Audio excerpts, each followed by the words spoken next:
Good morning, good afternoon, or good evening, depending upon where you are reaching us from. And welcome to the Intelligent Community Forum's Broadband Agenda webinar on Municipal Open Access Networks. My name is Robert Bell. I'm one of the co-founders of the Intelligent Community Forum, where my specialty is focusing on the data that we collect every year through our Intelligent Community Awards program, as well as authoring most of the content that we put out. And it's a great privilege to do that in association with my two fellow co-founders. If you're not familiar with us, the Intelligent Community Forum is two things. We are a global network of cities, of metro areas, and counties that we have recognized as intelligent communities. And those governmental bodies fundamentally collaborate on economic and social development projects, as well as guiding the policies of the forum.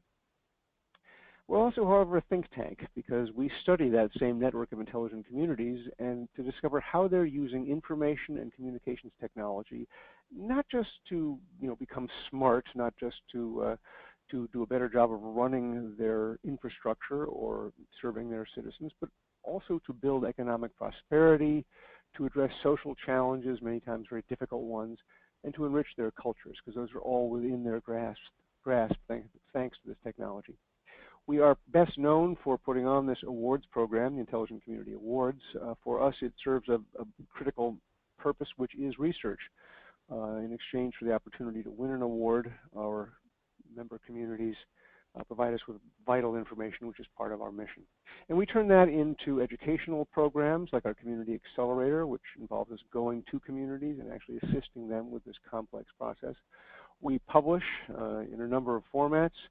We have had success in setting up institutes in partnership with leading bodies of learning to study aspects of the intelligent community that are relevant globally, but most importantly relevant where those institutes take place. And they help us drive this mission forward. Every year we gather for an international summit, and we'll be doing it this year in London in June. We'll have some more information for you about that in a little while. We're very excited about this. This will be our first summit outside of North America, which is a long-time ambition of ours. And we've also set up national organizations in places where we have a cluster of intelligent communities. They have found it to be powerful and effective to actually get together and work again on issues that may be of specific national consequence while we go on looking at the global picture. As of today, there are just under 160 cities, metro areas, and counties in that network. They are on 5 continents, and they have populations ranging from 10,000 to 12 million. And that's a little unusual, but it's part of our view of the world, which is that your size and resource base and current prosperity is not really the most important thing to understand in guessing what your progress is and what it's going to be. Instead, it's a number of other factors having to do with how the city or metro area organizes itself, structures itself, and takes action to achieve progress. So, intelligent community, what the heck is that? In an age of digital disruption, which we are certainly going through, and the rate of it seems to rise every year, intelligent communities are using those same digital disruptive tools to build inclusive prosperity that doesn't just benefit the minority, the small elite, but instead benefits as many people as possible in that community. They're using the same technologies to solve the social problems, often of long standing, and to enrich and export their cultures in a global economy. So, on to our topic. Today's webinar is going to be a case study of the great granddaddy of all open access networks, StoCab in Stockholm, Sweden. And we're very privileged to have a gentleman who knows that network backwards and forwards. He'll be presenting to you for a short time, and then we'll have some questions and answers, both from me and from our audience.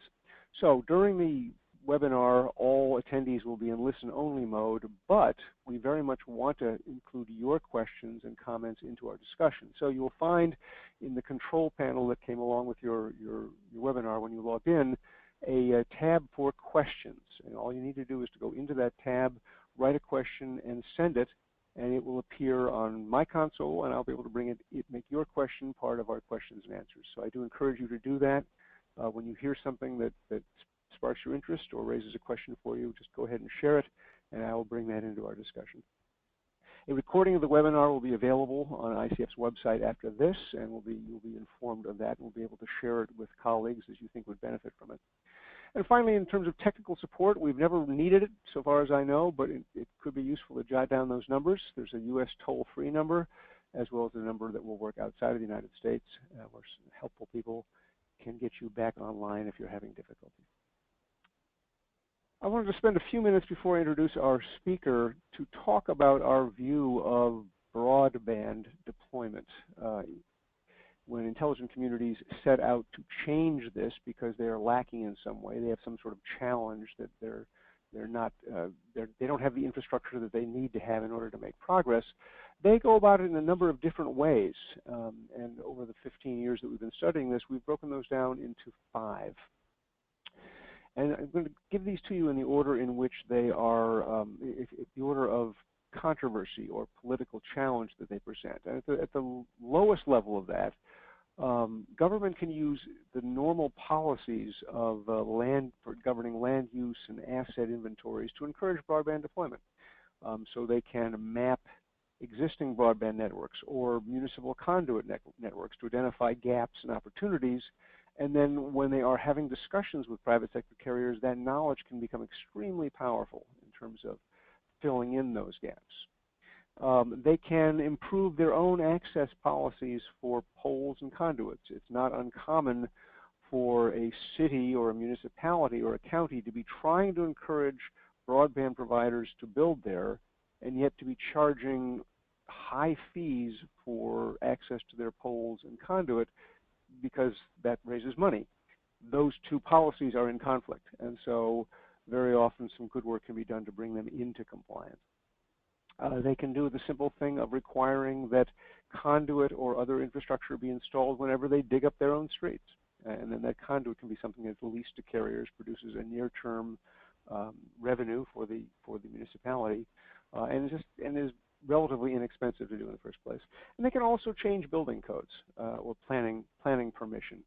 There have been a number of communities that have successfully done that to insist that all new construction and all major renovation of existing facilities bring them up to be broadband ready, to be 100 megabit per second broadband ready within their facilities, running out to a demarcation point that a carrier could connect to. So simple things, but all, I think, uncontroversial and within the normal remit of a local government.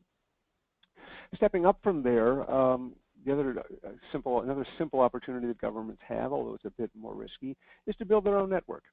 In many, many places, local governments are paying a local telephone or communications provider to interconnect their facilities to provide voice and internet and data and video services. And that's fine. If the service is good and cost effective, that's great. But if it's not, governments pretty much everywhere in the world have absolutely the right to build their own network and to run it for their own facilities, their firehouses, their hospitals, their schools, their government offices. And when they do that, it's a very easy proposition because the payback is usually just in a few years, 3 to 5 years, because they stop writing those checks to third parties and instead invest in their own infrastructure. So you see that over and over again. And it has value beyond just getting better service. It begins to change the dynamic. It changes how private carriers in that area view the costs and benefits of investing or not investing in an upgrade to broadband. The third, and stepping up the ladder again to a bit more controversial and challenging, is to build public infrastructure. Infrastructure, of course, is the traditional business of government. And so some local governments decide to build what are called dark telecommunications assets. And dark just comes from the idea that when you take a piece of optical fiber and turn it on, you're pushing light through it, so you light it. So a dark assets mean we're building the asset, be they fiber or coaxial cable or wireless networks or the foundations of wireless networks, but we're going to let somebody else actually deliver service, run them and deliver service over them. And so many places have done this because, again, it's infrastructure. It's not directly competing with the private sector. In fact, it reduces the risks for the private sector, which can encourage competitors to come into the marketplace. And those private sector carriers install their own equipment, they activate the circuits, they deliver the services, but they're leasing this capacity, this infrastructure from the municipality, and that pays for the construction and management, and turns a small positive cash flow for the municipality. Stepping up from that, and this is really the subject we're going to be talking about today, is the open access network. And this is where communities do all of what I've just described, but then they go beyond this and they actually turn the network on. And they offer what in the telecommunications business is known as transport layer services, which makes it extremely easy and cost effective for private sector carriers to jump onto this network and deliver service. And it has been proven its ability in many locales to really produce sharp increases in competition. We'll be hearing more about that in a moment. And finally, in this world of trying to get the broadband infrastructure that this community needs to be successful in 2017 and beyond, there is ultimately direct competition.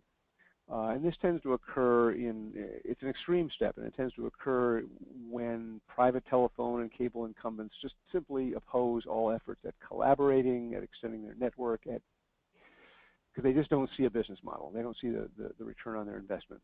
And so then rural community, very often takes place in rural communities, will say, okay, fine, we don't want to, but we have to go into this business. And they very often are able to leverage the existence of municipally owned utilities, electric utilities, water utilities, which of course already connect to every premise in the community. That reduces their capital needs extraordinarily. And the principal purpose of this, of course, is actually not to make money, which is the sensible purpose of a private sector carrier, is to contribute to economic growth and better quality of life for residents, businesses, and institutions. So it is the most challenging step to take. It's the one that I think every community that's ever done this has taken reluctantly, but ultimately they do it when they feel that there is no other alternative to making sure that their citizens and businesses and institutions have the infrastructure they need to compete. So that is how at the Intelligent Community Forum we view, based on experience, how communities around the world go at this. There is no one right answer. It depends upon your local situation, the politics, the culture, and the available opportunities to you. But no matter where you are and what you're doing, there is always an opportunity to make progress through one of these means. So thank you very much for giving me that time, and it's now my great pleasure to turn this over to a friend and colleague who comes to us from Stockholm, Sweden, one of the most beautiful places in the world, as well as the startup capital of Europe, as they like to say. He's going to tell us about the Stokab network of that city, how it developed, and what kind of results they've achieved over quite a few years. So Anders Broberg, welcome to our webinar, and I'm pleased to turn the floor over to you. Thank you, Robert, and thank you for inviting me to share our experience of building fiber network. As you see in the picture, we like to see the fiber network as the road. Many years ago, to building the road was crucial for the business, for people getting in contact with each other, and so on. And later, with the industrialization, you had the railway. Here you have a picture of the subway, and so on. And today, is the fiber. And so change picture. I will try to talk about a little bit the principal approach, how we see on this. Robert speak very well, describe 5 different models. I will try to explain what we're doing, briefly about the economy, try to give some example for benefit for society, and smart city, what we see the need for fiber in a smart city. So the fundamental is for Stockholm is that you need to change, keep the different value change level from each other. It's to have a vertical integrated operator is not good for development, so it's better to have roads and different actors on that. Stockholm thinks that the public is responsible for infrastructure, even the IT infrastructure, and in this example, the fiber, the ground-based fiber network. And if you have infrastructure like the roads, the railways, and fiber, it needs to be open for all players on equal terms to create competition at the service level. So we not compete with our customer because we just have the fiber network. We have dark fiber network. Robert explained it's just the cables. We have no active equipment, no service, and so on. And the goal for the city with Stokab is not to get so much money, much profit you can, but to contribute to the growth, job, and sustainable development in the region and the city and so on. So we are what many call physical infrastructure provider. We have only dark fiber. And we are, by the rules for municipal-owned companies in Sweden, limit to the area. We are not allowed to go far away from Stockholm. And we are, goal is to have a dense, well spread out network. So today we have connect buildings with fiber to the home. So over 90% of the household are able to use it, and we have connected nearly 100% of the commercial buildings to that. One important thing to think about when you're talking about infrastructure is that it's a long time horizon for the investment. This is quite heavily investment, so you need to have a long perspective of that. And you need from the beginning for a plan for the future. And we have not built everything at once. We have built this driven by the market. So roughly we started in the finance quarter and then we have followed the money.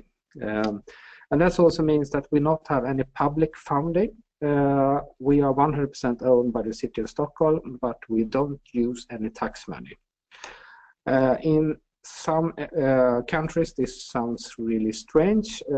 In Sweden this is quite common. We have, for example, the most common is that the city have a water company, and the water company is not financed by the tax money, it's financed by the users who pay to get the water to the home and so on.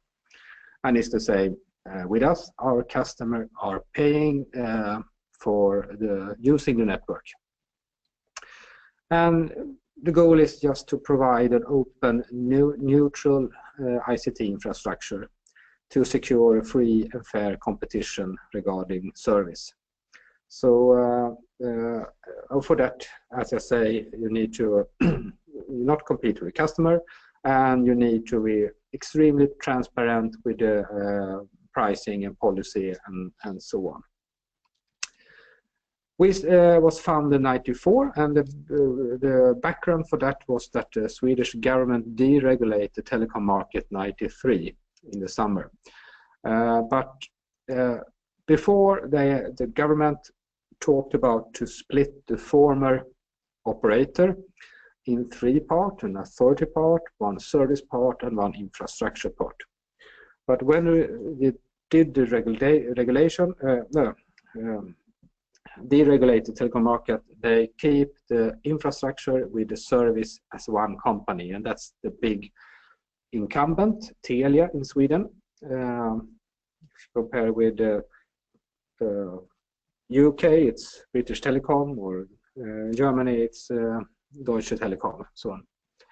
And this make the politicians in Stockholm were upset because they were convinced that there will be no competition at the service level if you keep the infrastructure with the service.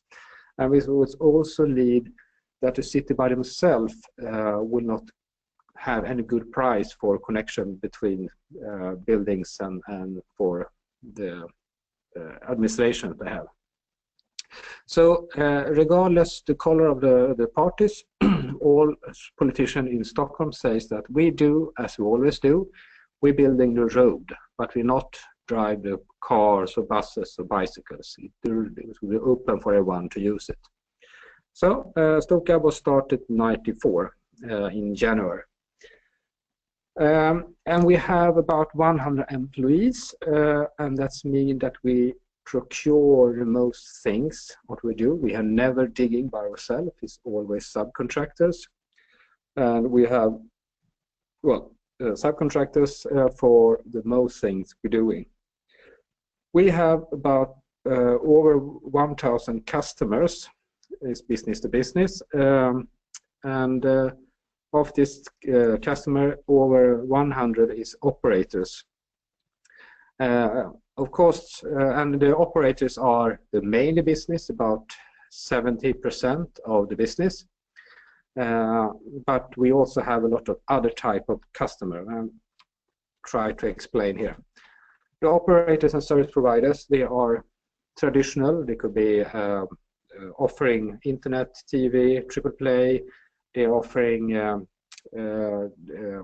mobile operators and so on. And of course, some of them are really big and some are niche to different customer segments and special areas and industries and so on. For example, we have one quite big operators who have specialized on connect restaurants with fiber, and he can prove for a restaurant that they will sell more beer in the evening with fiber regarding to other connected technical ways, for example.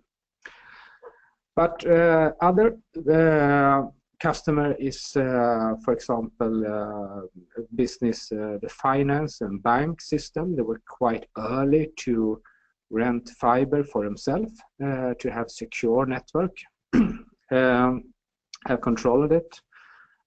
Public are renting fiber. For example, in the beginning, 96, 97, we connect all the hospital in the region, and for the first time, the hospital were able to procure data and telecom as a service and were not depending on the incumbent. So they reduced the cost with 50% or $6 million per year.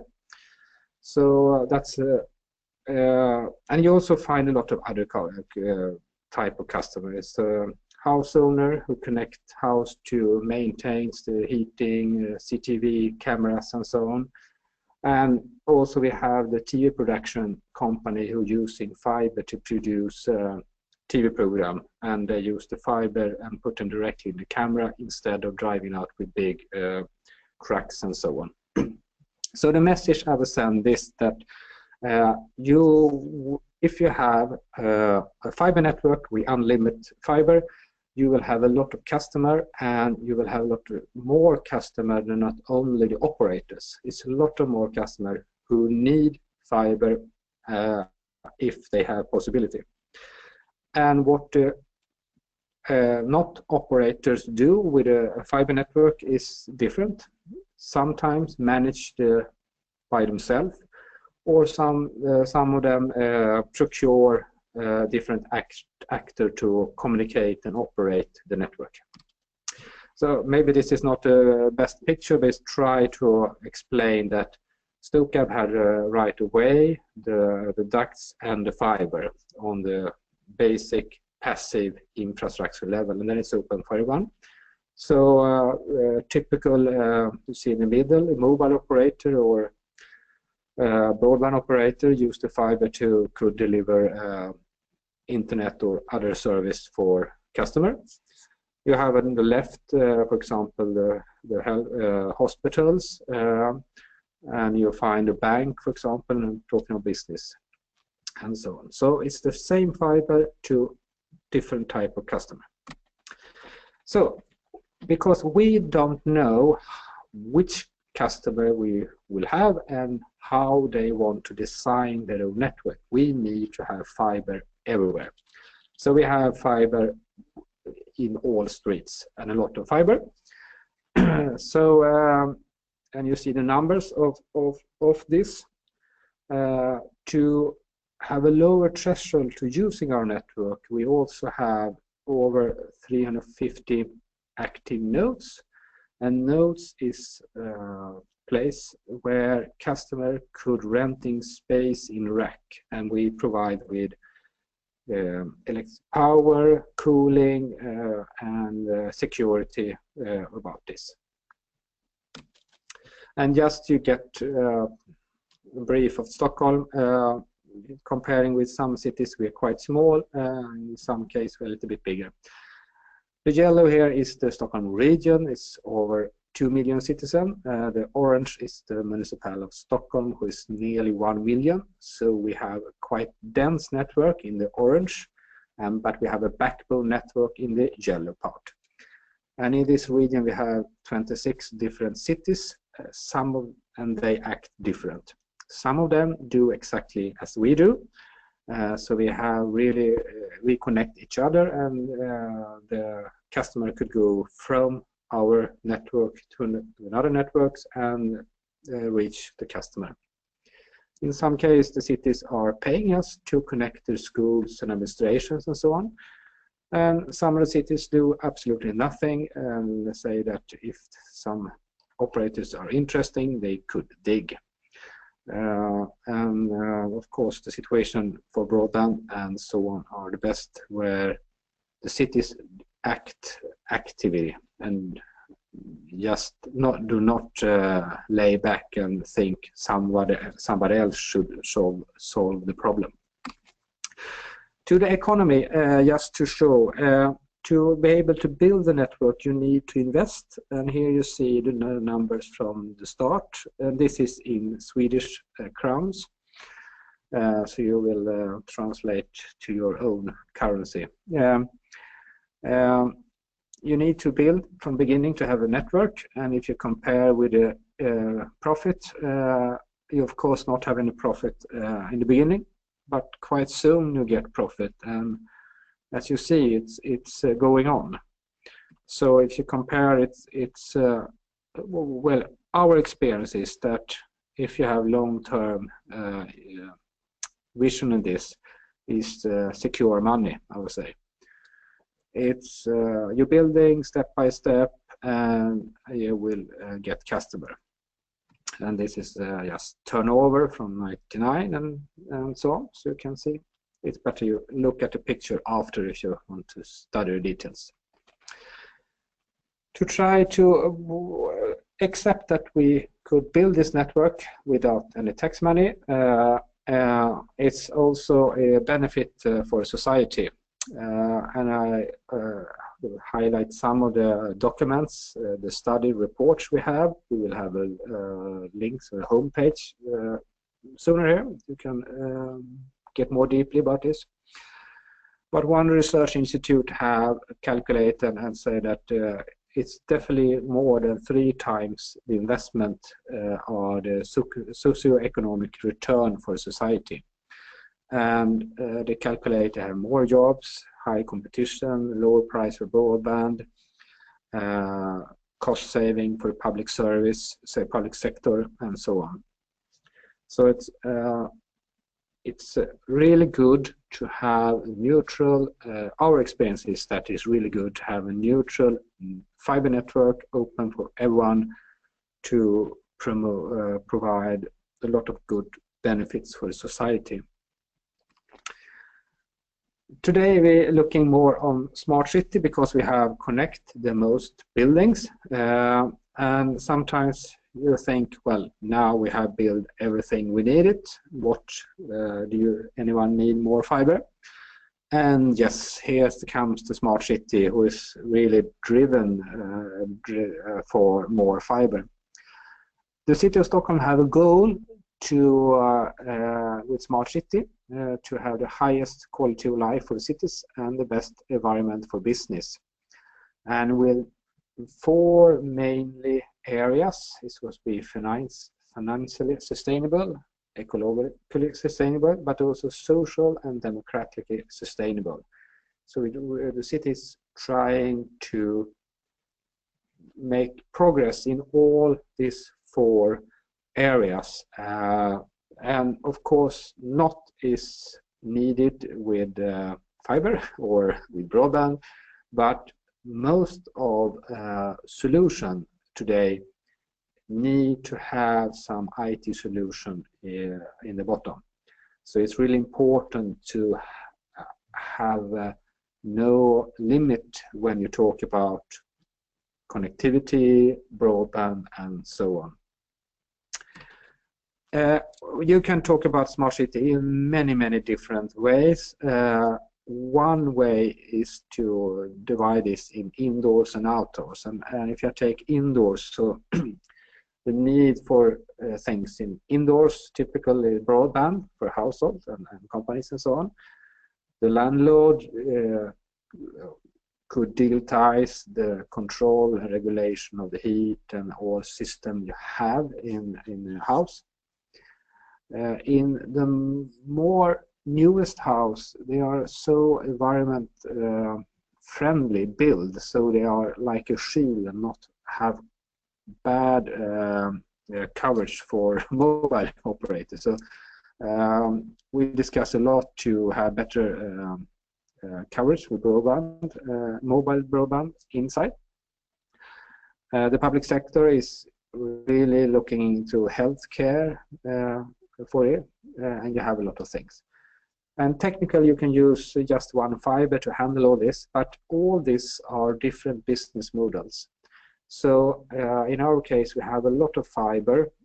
We in fact have double fiber than you find household and apartment and location in the buildings. And the reason is that you need to have fiber for the different business models. In our case, we have connected buildings, so this is not really the challenge for us. Outdoors is a new challenge for us because outdoor you have the public actors. They need a lot of more security, control, measurement, monitoring what things happen. But even the private sector needs more place for information, and especially when we talk about 5G, the mobile, they need to have more dense network with small cells, not only on the roof of the house, but also down in low, high, in the street level. So what we really try to learn right now is which places in a city, street environment, need to have fiber connection, and which are the customer and how to end up to build this good way. And at last, you will find is in the left links to where you can find a lot of studies and reports. And to the right, you can also find the strategy for the smart and connected city as Stockholm have decided to try to go for. Well, Robert, it was all I have. I open for questions.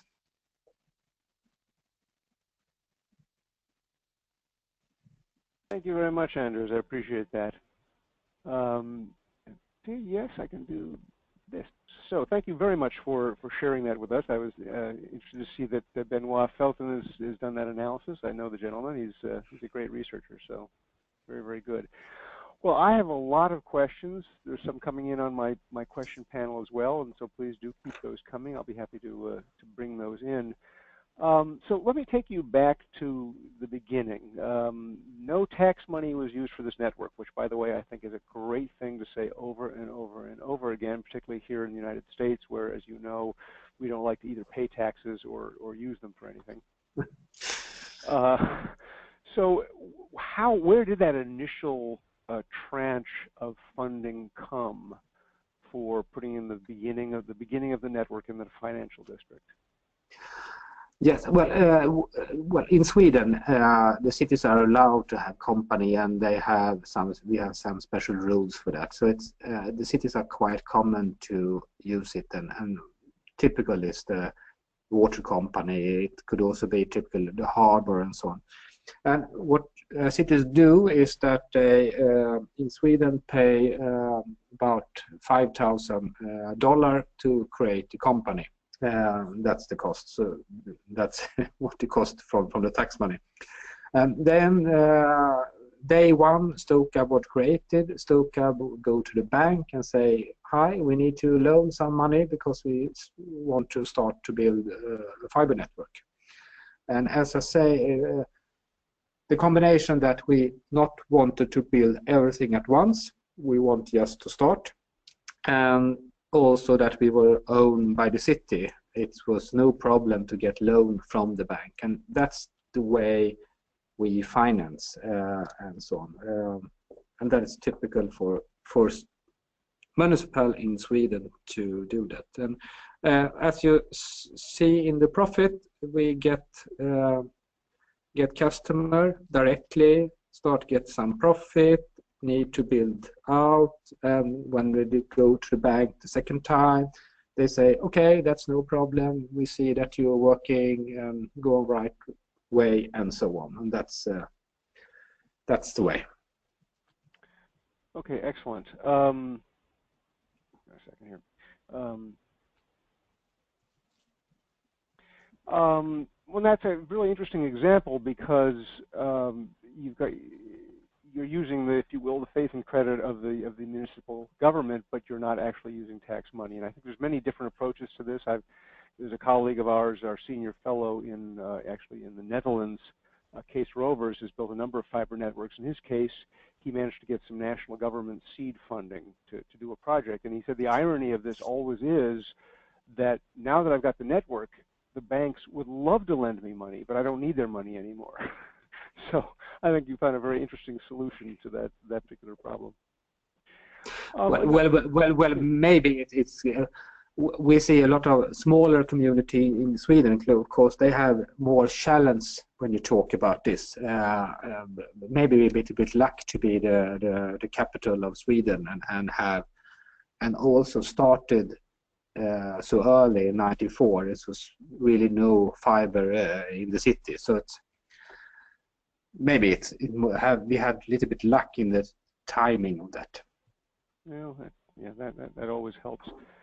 So also going back now to the beginning, I was very intrigued, and you said you started where the money was. You went to the financial district, which is always a very sound thing to do, and then subsequently followed the money. So now what was next after the financial district? Where did that money trail lead you? Well, the second was that we realized very soon that we need to spread out the network to have more area, to cover more area.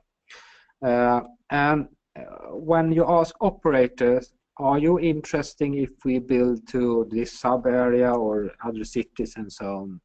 They always answer that, well, maybe, but we don't really trust you if you really wanted to build that.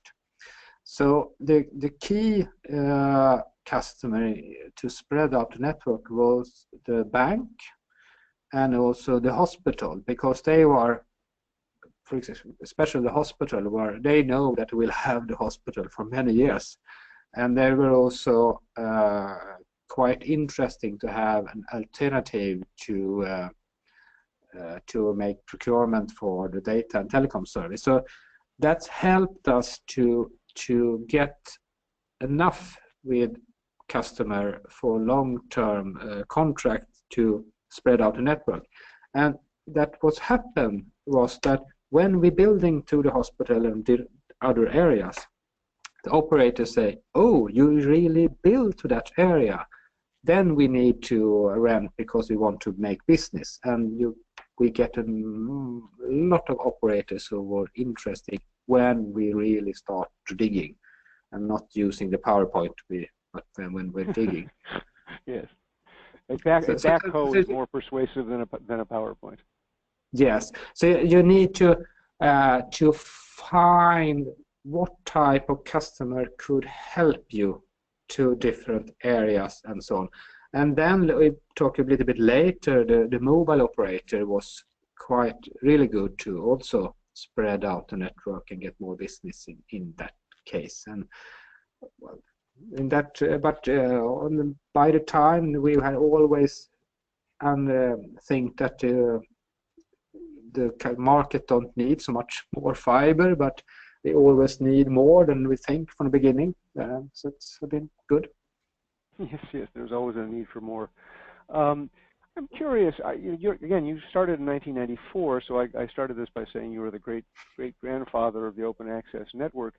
Are you aware of other cities in the world, other cities, counties, and areas that have come to you and looked at your example? I mean, I personally know one of them, which is on the Toronto waterfront, about an hour and a half north of me by airplane. Again, same, very, very similar model. Who's come to see you and said we want to do the same thing? Well, we have a lot of international guests. It's very interesting to hear the situation in other cities and so on. Singapore was very early with us, and they go home and make some other way to do it. We have a lot of others, for example, Basquian in Spain. They wanted to do like Stoka, but not allowed to do it in this way. So they do another model who was suitable for them. We have Geneva in Sweden. We have the last one is Dublin in Ireland, in Europe, who's start to do, well, I say exactly the same as Stoka do in one area. Interestingly enough, there was a Dublin in the United States, in the state of Ohio, where one of our institutes was founded, that has the same model as well. Yes, yes, you can find a lot of. Well, I think a lot of have been inspired to see, but because the important is to, what we think is important is to split the infrastructure from the service. That's the important thing. Then how you exactly do it is, as you say in the beginning, it's depending on the traditional, the situation, the rules, and so on. So it could be a little bit different how you do it and how fast and so on. Exactly. So I just want to ask one other sort of drilling into this development question, which is, you've emphasized for us that this is a dark fiber network. You're not in the service provision business. At our last Broadband Agendas webinar, we had a gentleman on named Rob McCann who would consult on network development, and he offered us his 5 principles of networks, that they have 5 hidden truths of networks. Well, one of them is that for him is that the ongoing costs, the running costs of the network are always much greater than you actually expect them to be, and so we usually spend all our time thinking about the capital build, but you actually need to be thinking about the running costs. So my question for you is, how dark is this dark fiber that you run? I mean, I presume in addition to building and connecting, you also have to manage it on some form of platform basis. Can you tell us how that works? Yes, and that's really important, because building is one cost, maintenance is another cost, and one reason to just only have the passive infrastructure is that you can use it for many years. If you have active equipment, for example, is like all active equipment. After some years, you can buy the same thing to the half of the cost and to double the capacity and so on. It will always be tricky to calculate about this. The physical infrastructure is, well, we have the fiber from '94 is still running perfectly in our case. But you really need to have really good documentation. You need to have a service 24/7 and so on and you need to, I didn't explain this, you need to build the network physical, really robust from the beginning to be able to have low maintenance cost and even have the capacity to reconnect connections when something happened with cables and so on, which happen in the city where it's growing and people are digging and so on. Interesting. Yeah. So okay. So it is indeed something. So but you're not actually you're literally not running any kind of transport level or the management of services. It's the physical hookup No. that's done by your customers. No, it's our customer, all things. Very, very interesting. Okay. You've talked about the social and economic impact of this, which obviously is of the greatest interest to our audience. And I've actually read the report that was put together on the impact. Do you just recall any of that in terms of job creation, attraction of companies and so forth, which I know Stockholm is extremely powerful in? Do you have any numbers for us? Not exactly answer. I will say that for the first, sometimes I would say it's hard to explain how you change your life living when you come to always have connectivity for low price, both wireless and wired. And when I travel, sometimes it's holiday. In other cases, I realize that it's different way to live. But we have within documents both research institutes who have calculated and try to find out how much more impact it have in jobs and growth and so on. We also have some example, the different companies and actors try to explain how important it is for them to have broadband. In that case, we have fine, and also if you talk about when you can, for example, streaming both music and video and so on, you don't need to have the impact on the environment. In other case you need to, if you want to driving out with trucks and so on. We also if you look, for example, in the schools, we have since many years connect all the schools with fiber, and that's of course make for a teacher could use all ideas they have to using IT solution in the lessons. There no lack of connectivity in that case, and so you can find a lot of examples where it's been more easy for the citizen, definitely more easy for the company, and then of course you have all this startup who is quite proud about, very successful, who have been growing up in an environment where you have broadband everywhere for low cost. Not the exactly answer, a long answer, sorry. Well, no, it is. You gave this great example of one of your service providers who targets specifically restaurants, hooks them up, and has done this research, discovered that you can sell more beer in a fiber-connected restaurant than in one that is not. And it really appealed to me because one of the things that we know about infrastructure is that if you put it there and you give companies an opportunity to experiment with it, they're going to develop new applications and new services that were fundamentally unimaginable before that infrastructure was in place. And there's a multiplication effect that happens. So you produce something like this that I would never in a million years have thought about, a company that decided to connect restaurants. No. But it makes all, if the cheap fiber is available and they have a value-added platform they can run over it, it makes all the sense in the world. Yes, you are totally right here, and sometimes in the broadband discussion you talk about what the killer application, and our answer is that the fiber is the killer application. When you get unlimited capacity to low price, you will find out solutions and need for it you could imagine before in that case. So I would say build broadband, and you can take it another way. Could you imagine a city or society who not today have broadband? If you and why shouldn't everyone be able to have it? So just try to find business models to spread it out in good way, and then you will have a lot of benefit by the road.